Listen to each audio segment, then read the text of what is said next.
influence in deciding upon all the measures of government. John would have been by no means satisfied with this divided and uncertain share of power, were it not that he was so desirous of favouring the expedition in every possible way, in hopes that if Richard could once get to the Holy Land, he would soon perish there, and that then he should be king altogether. It was of comparatively little consequence who was regent in the meantime, so he resolved to make no objection to any plan that the king might propose. Richard was now ready to cross to Normandy, but just before he went there came a deputation from Philip to consult with him in respect to the plans of the Crusade, and to fix upon the time for setting out. The time proposed by Philip was the latter part of March.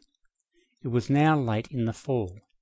It would not be safe to set out before March, on account of the inclemency of the season, and Richard supposed that he should have ample time to complete his preparations by the time that Philip named. So both parties agreed to it, and they took a solemn oath on both sides that they would all be ready without fail.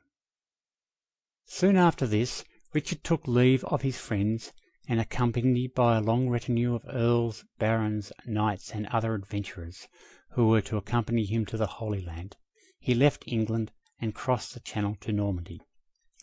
In such cases as this, there are always a great many last words to be said, and a great many last arrangements to be made, and Richard found it necessary to see his mother and his brother John again, before finally taking his departure from Europe. So he sent for them to come to Normandy, and there another great council of state was held, at which everything in relation to the internal affairs of his dominions was finally arranged. There was still one other danger to be guarded against, and that was some treachery on the part of Philip himself. So little reliance did these valiant champions of Christianity place in each other in those days, that both Richard and Philip, in joining together to form this expedition, had many misgivings and suspicions in respect to each other's honesty. Undoubtedly, neither of them would have thought it safe to leave his dominions and go on a crusade unless the other had been going too. The one left behind would have been sure to found some pretext, during the absence of his neighbour, to invade his dominions and plunder him of some of his possessions.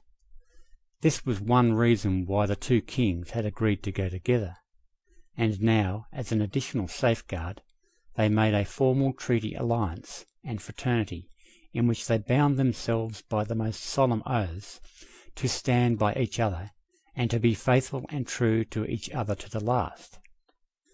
They agreed that each would defend the life and honour of the other on all occasions, that neither would desert the other in the hour of danger, and that in respect to the dominions that they were respectively to leave behind them, neither would form any designs against the other, but that Philip would cherish and protect the rights of Richard, even as he would protect his own city of Paris, and that Richard would do the like by Philip, even as he would protect his own city of Rouen. It is curious circumstance that in this treaty Richard should name Rouen and not London as his principal capital. It confirms what is known in many other ways, that the kings of this line, reigning over both Normandy and England, considered Normandy as the chief centre of their power, and England as subordinate. It may be, however, that one reason why Rouen was named in this instance may have been because it was nearer to the dominions of the King of France, and so better known to him. This treaty was signed in February, and the preparations were now nearly complete for setting forth on the expedition in March at the appointed time. End of chapter 6.